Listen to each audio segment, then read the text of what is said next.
Here's how you can stream GeoNadir drone mapping orthomosaics directly into QGIS so you can integrate them with your other spatial data sets.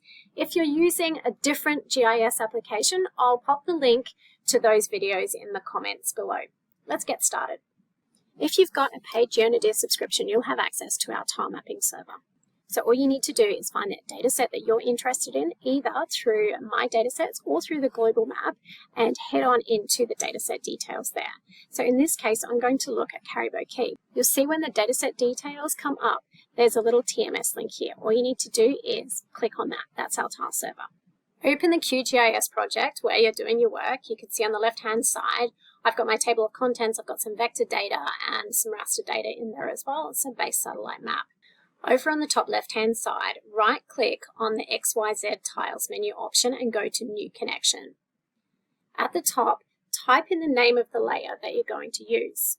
In the space for the URL, press Ctrl-V to paste the TMS link from GeoNadir that you just copied. Now come down and change the max zoom level to 24. That will allow us to zoom in as much as we want on the dataset. Once you've done that, hit OK, and you're done.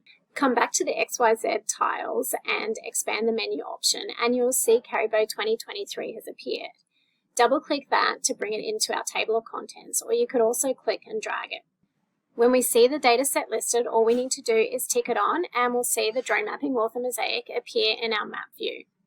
Now that we're here, we can also integrate it with other datasets. So I've also added in the Caribou 2017 data, which was uploaded by a colleague of mine some time ago. Now I'm going to use the swipe tool to look at the difference in these two datasets over time. So that's how easy it is to stream drone mapping orthomosaics from GeoNadir directly into QGIS.